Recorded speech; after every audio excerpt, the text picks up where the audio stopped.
As the ancient Roman emperor, Marcus Aurelius, once said, just as we commonly hear people say the doctor prescribed someone particular riding exercises, or ice baths, or walking without shoes, we should in the same way say that nature prescribed someone to be diseased, or disabled, or to suffer any kind of impairment. In the case of the doctor, prescribed means something ordered to help aid someone's healing. But in the case of nature, it means that what happens to each of us is ordered to help aid our destiny. Silas was the finest stonemason in the valley. His hands, broad and calloused, could coax life from granite, carving lintels and keystones with a precision others reserved for soft wood. His entire being, his pride, and his livelihood were bound up in the strength and steadiness of those hands. He saw himself as a man who built things, a man who imposed order on the raw, unfeeling stone. One cold autumn morning, a heavy block of marble, slick with frost, slipped from its rigging. Silas acted without thought, thrusting his arm out to guide its fall away from his apprentice. The block was saved, the apprentice unharmed, but Silas's left arm was caught and crushed beneath the weight. The town physician did what he could. He set the bones, but the damage to the nerves and sinews was profound. "You will heal," the doctor said, his face grim, "but the arm will never be the same. The strength is gone, the fine control. It is unlikely to return."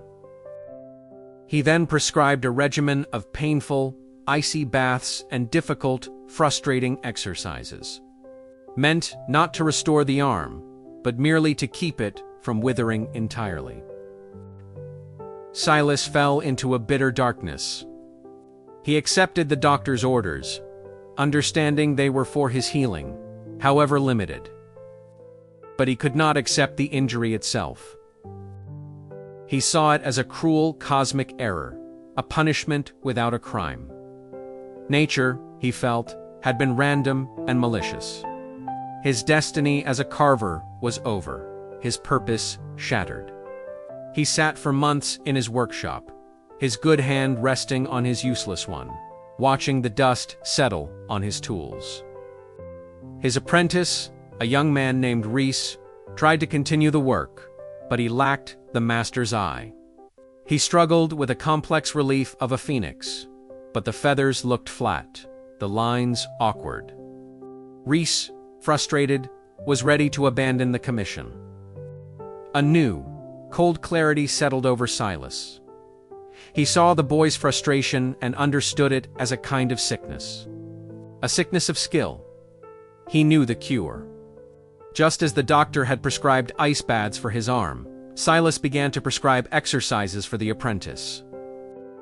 "No," Silas said, his voice rough from disuse. "Your angle is wrong. Hold the chisel thus."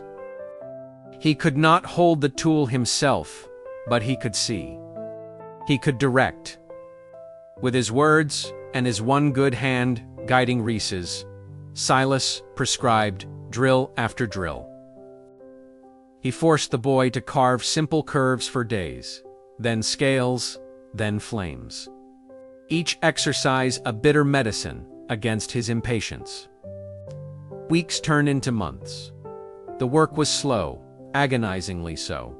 But as Silas instructed, he found a new focus. His sharp eyes and clear mind, untouched by the accident, were his true tools. The apprentice, meanwhile, was transformed. Under Silas's relentless prescription, Reese's hands gained a new confidence, a new understanding. When the phoenix was finally finished, it was a masterpiece. It was different from Silas's work, but it held a fire and life that even he envied.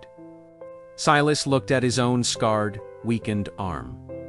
He had accepted the doctor's prescription to aid its healing. He realized, at that moment, that the accident itself had been a prescription of another kind. Nature had not been cruel. It had been an unfeeling physician. It had ordered him to be impaired, not to end his destiny, but to force it onto its proper path. His purpose was not merely to carve stone, but to pass on the art of carving. The impairment was the harsh, necessary medicine that allowed his true destiny, his legacy, to be fulfilled. If this story connected with you, please like, comment, and subscribe for more content like this.